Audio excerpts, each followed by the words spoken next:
नमस्कार, चंडीगढ़ से आपका स्वागत है। मैं हूं आरजू। आइए सबसे पहले नजर डालते हैं कुछ अहम खबरों पर। प्रधानमंत्री ने कहा है कि भारत रक्षा क्षेत्र में मजबूत इरादे, नवाचार और कार्यान्वयन के मंत्र पर बढ़ रहा है आगे। हरियाणा मंत्रिमंडल की आज हुई बैठक के दौरान लिए गए कई अहम फैसले।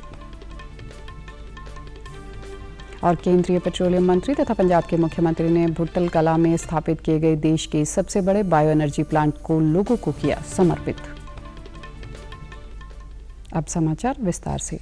प्रधानमंत्री नरेंद्र मोदी ने कहा कि भारत रक्षा क्षेत्र में मजबूत इरादे, नवाचार और कार्यान्वयन के मंत्र पर आगे बढ़ रहा है। पिछले 8 वर्ष में भारतीय रक्षा उत्पादों का निर्यात 8 गुना बढ़ा है। प्रधानमंत्री आज गांधीनगर के महात्मा मंदिर सम्मेलन और प्रदर्शनी केंद्र में रक्षा प्रदर्शनी 2022 के उद्घाटन कार्यक्रम को संबोधित कर रहे थे। उन्होंने कहा कि यह देश का ऐसा पहला डिफेंस एक्सपो है जिसमें केवल भारतीय कंपनियां ही भाग ले रही हैं। इसमें केवल स्वदेश निर्मित रक्षा उपकरण ही शामिल हैं। ये देश का ऐसा पहला डिफेंस एक्सपो है जिसमें केवल भारतीय कंपनियां ही भाग ले रही हैं। केवल मेड इन इंडिया रक्षा उपकरण ही है। आज हम लौह पुरुष सरदार पटेल की इस धरती से दुनिया के सामने हमारे सामर्थ्य का परिचय दे रहे हैं। इससे पहले मोदी ने उद्योग और स्टार्टअप के माध्यम से अंतरिक्ष क्षेत्र में रक्षा बलों के लिए अभिनव समाधान विकसित करने के लिए मिशन डेफ स्पेस लॉन्च किया। इसके अलावा वर्चुअल माध्यम से दिशा एयरबेस की आधारशिला रखी और स्वदेशी प्रशिक्षण विमान HTT-40 का अनावरण किया। प्रधानमंत्री ने भारत के रक्षा क्षेत्र को आत्मनिर्भर बनाने के लिए उठाए जा रहे कदमों का विस्तार से जिक्र किया। उन्होंने कहा कि रक्षा बल 101 वस्तुओं की सूची जारी कर रहे हैं। उन्होंने आयात के लिए प्रतिबंधित किया जाएगा। मोदी ने अपने संबोधन में भारत और अफ्रीका की मित्रता का भी जिक्र किया। उन्होंने कहा कि आज अंतर्राष्ट्रीय सुरक्षा से लेकर वैश्विक मुक्त व्यापार तक समुद्री सुरक्षा पूरी तरह एक ग्लोबल प्राथमिकता बनकर उभरी है। आज ग्लोबलाइजेशन के दौर में मर्चेंट नेवी की भूमिका का भी विस्तार हुआ है। दुनिया की भारत से अपेक्षाएं बढ़ी हैं और भारत को उन्हें पूरा करना है। केंद्रीय नवीन और नवीनीकरणीय ऊर्जा मंत्री RK सिंह ने कहा कि नवीनीकरणीय ऊर्जा न केवल जलवायु परिवर्तन से निपटने का एक साधन है बल्कि यह जीवाश्म ईंधन का भी एक विकल्प है। आज नई दिल्ली में अंतर्राष्ट्रीय सौर गठबंधन की बैठक में स्वच्छ ऊर्जा परिवर्तन के लिए नई प्रौद्योगिकी से संबंधित उद्घाटन सत्र को संबोधित करते हुए उन्होंने कहा कि नवीनीकरणीय ऊर्जा सर्वश्रेष्ठ विकल्प है और हर संभव तरीके से इसका विस्तार करने की आवश्यकता है।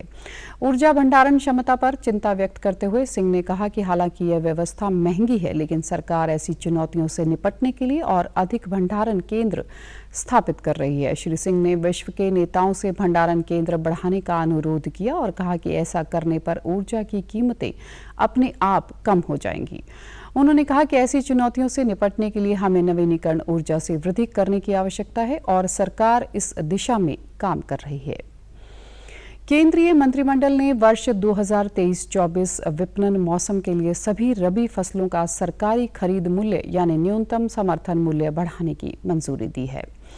मसूर का न्यूनतम समर्थन मूल्य 500 रुपये प्रति क्विंटल बढ़ाया गया है, जो कि अब तक की सबसे अधिक बढ़ोतरी है। गेहूं के सरकारी खरीद मूल्य में 110 रुपये प्रति क्विंटल और जौ के न्यूनतम समर्थन मूल्य में 100 रुपये की बढ़ोतरी की गई है। मंत्रिमंडल की बैठक के बाद पत्रकारों से बातचीत में सूचना और प्रसारण मंत्री अनुराग सिंह ठाकुर ने कहा कि रैपी सीड और सरसों के न्यूनतम समर्थन मूल्य में 400 रुपये प्रति क्विंटल, चने के न्यूनतम समर्थन मूल्य में 105 रुपये प्रति क्विंटल और कुसुम के न्यूनतम समर्थन मूल्य में 209 रुपये प्रति क्विंटल की वृद्धि की गई है। आत्मनिर्भर भारत की बात जब हम करते हैं तो हर क्षेत्र में करने के लिए और दलहन तिलहन पर हमारी निर्भरता दुनिया भर के देशों में ना रहे, उस दिशा में प्रयास किए गए कि इंपोर्ट कम हो, हमारे किसान ज़्यादा पैदावार करें और हम उनको मूल्य भी बेहतर दे सकें। मूल्य भी बेहतर किए, खरीद भी बेहतर की और किसानों ने उत्पादन भी बढ़ाया है। तो मोदी जी की जो नीतियां हैं उस दिशा में कारगर सिद्ध हो रही हैं। किसान सहयोग कर रहे हैं और देश खेतीबाड़ी में जो कुछ क्षेत्रों में हम आत्मनिर्भर नहीं थे, वहां पर भी आत्मनिर्भर भविष्य में हो उस दिशा में कदम उठा रहे हैं। ठाकुर ने कहा कि अब गेहूं का न्यूनतम समर्थन मूल्य 2015 रुपये से बढ़ाकर 2125 रुपये प्रति क्विंटल, जौ का 1635 रुपये से 1735 रुपये, चने का 5230 रुपये से बढ़ाकर 5335 रुपये किया गया है। केंद्रीय पेट्रोलियम मंत्री हरदीप सिंह पुरी के साथ पंजाब के मुख्यमंत्री भगवंत मान ने संगरूर के भुटल कला में 20 एकड़ क्षेत्रफल में स्थापित देश का सबसे बड़ा बायो एनर्जी प्लांट कल लोगों को समर्पित किया।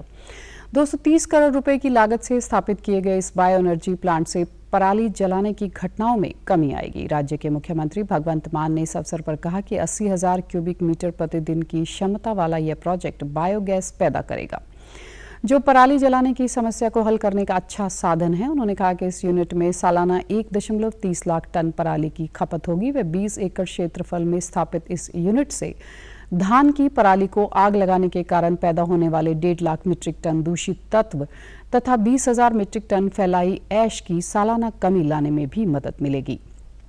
मुख्यमंत्री ने कहा कि इस यूनिट से 1000 युवाओं को रोजगार भी मिलेगा तथा 5000 से अधिक परिवारों को लाभ होगा। उन्होंने कहा कि बर्बियो ग्रुप से भारत ने का सबसे बड़ा बायोफ्यूल उत्पादन यूनिट स्थापित किया है तथा इस ग्रुप ने राज्य में ऐसे और प्लांट स्थापित करने में रुचि दिखाई है। उन्होंने कहा कि यदि यह प्रोजेक्ट सफल होता है तो बर्बियो ग्रुप की ओर से राज्य में ऐसे 10 और प्लांट स्थापित किए जाएंगे। मुख्यमंत्री ने कहा कि पेट्रोलियम तथा कुदरती गैस मंत्रालय ने वर्ष 2018 में जैविक ईंधन पर राष्ट्रीय नीति को भी नोटिफाई किया है, जो कि बायोफ्यूल के उत्पादन के लिए प्रोजेक्टों को उत्साहित करने के साथ साथ उन्हें विकसित करने पर भी जोर देती है।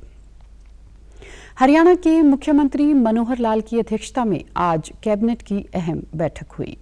बैठक में कुल 12 एजेंडे रखे गए, जिनमें से 11 एजेंडे स्वीकृत हुए। बैठक के बाद कैबिनेट के फैसलों के बारे में पत्रकारों को बताते हुए मुख्यमंत्री ने कहा कि फरीदाबाद के लिए GMJ की तर्ज पर FMD पर मोहर लगा दी गई है। उन्होंने कहा कि हरियाणा सुविधाओं के मामले में नंबर 1 है तथा दूसरे राज्य भी हरियाणा की योजनाओं का अध्ययन कर रहे हैं। मुख्यमंत्री ने बताया कि जेलों में सुधार के लिए 32 प्रस्तावों को मंजूरी दी गई है। कैदियों की डाइट के साथ साथ उनके खेल, योग जैसी अन्य चीजों को जोड़ने के अलावा पेशी के लिए वीडियो कॉन्फ्रेंसिंग के सुधार होंगे। उन्होंने बताया कि पद्मा योजना के मसौदे को मंजूरी दी गई है। पूरे राज्य में एक ब्लॉक 1 प्रोजेक्ट की तर्ज पर 143 ब्लॉक में लघु उद्योग स्थापित होंगे। इसके अलावा 41 सदस्यों की HSGPC की हेडोक कमेटी बनाने के बारे में बताते हुए विस्तार से जानकारी दी। हरियाणा के मुख्यमंत्री मनोहर लाल ने कहा है कि राज्य में उद्योगों के लिए अपार संभावनाएं हैं, जिसकी बदौलत हरियाणा ने कृषि के साथ साथ उद्योगों व बिजनेस क्षेत्र में भी तेजी से तरक्की की है। मुख्यमंत्री ने चंडीगढ़ में 7 देशों में नियुक्त भारतीय राजदूतों के एक प्रतिनिधि मंडल से बैठक के दौरान यह बात करते हुए कहा कि मौजूदा समय में विश्व भर से निवेशक हरियाणा में पहुंच रहे हैं तथा राज्य सरकार इसे ध्यान में रखते हुए उद्योगों के लिए जमीन उपलब्ध करवा रही है। साथ ही उद्योगों को कई तरह की सब्सिडी भी दी जा रही है। उन्होंने बताया कि IT, स्वास्थ्य, मेडिकल के सर्विस सेक्टर में नई नई योजनाएं लाई जा रही हैं। वे उद्योगों की जरूरत तथा मांग के अनुसार भी नई स्कीमें बन रही हैं। मुख्यमंत्री ने कहा ईज ऑफ डूइंग बिजनेस में भी हरियाणा की रैंकिंग बेहद अच्छी है। उन्होंने कहा कि उद्योगों की पहली जरूरत ट्रांसपोर्टेशन के क्षेत्र में भी हरियाणा में लगातार एक्सप्रेस वे बन रहे हैं। हरियाणा के हिसार जिले में एयरपोर्ट विकसित किया जा रहा है, जिससे उद्योगों को सीधा लाभ होगा। इसके अतिरिक्त दिल्ली एयरपोर्ट के हरियाणा के नजदीक होने का लाभ भी राज्य को मिल रहा है। मुख्यमंत्री ने कहा कि औद्योगिक क्षेत्र विकसित करने के लिए सड़कों, सीवरेज, बिजली, पानी जैसे बुनियादी सुविधाओं के कार्यों को टारगेट के आधार पर पूरा किया जा रहा है। सिंगल विंडो सिस्टम जैसी व्यवस्था से सरकारी मान्यता से जुड़े कार्यों को पूरा किया जा रहा है। उन्होंने कहा कि हर तरह से हरियाणा औद्योगिक क्षेत्र में आगे बढ़ रहा है। उन्होंने 7 देशों में कार्यरत भारतीय राजदूतों से हरियाणा के नूंह जिले से जुड़े विषयों पर भी विशेष चर्चा की। भारतीय रेलवे त्योहारों के दौरान यात्रियों की भीड़भाड़ को देखते हुए यात्रियों की सुविधा के लिए 211 विशेष रेलगाड़ियां चला रहा है। विशेष रेलगाड़ियां दरभंगा, आजमगढ़, सहरसा, भागलपुर, फिरोजपुर, पटना, कटिहार और अमृतसर जैसे प्रमुख शहरों के लिए चलाई जा रही हैं। रेलवे ने त्योहारों के मौसम में यात्रियों की सुचारू यात्रा सुनिश्चित करने के लिए 32 अतिरिक्त विशेष रेल सेवाएं अधिसूचित की हैं, जबकि इससे पहले 179 विशेष रेल सेवाएं अधिसूचित की गई थी। अब खबरें फटाफट। पंजाब में पिछले कुछ दिनों से पशुओं में लंपी स्किन बीमारी का कोई मामला सामने न आने के कारण कुछ शर्तों के साथ राज्य में पशु मेले करवाने तथा पशुओं की अंतर्राज्यीय आवाजाही को दी मंजूरी। पशु मेलों तथा पशुओं की अंतर्राज्यीय आवाजाही के लिए केवल टीकाकरण वाले पशुओं को ही होगी इजाजत। पंजाब में आशीर्वाद स्कीम के अंतर्गत 25,399 लाभार्थियों को चालू वर्ष के दौरान 129 करोड़ रुपए से अधिक की राशि की गई वितरित। और आप हमारे समाचार YouTube channel DD news Chandigarh, Facebook DD news Chandigarh और Twitter handle DD news CHD पर भी देख सकते हैं। इसी के साथ चंडीगढ़ से समाचारों का सिलसिला समाप्त होता है। नमस्कार।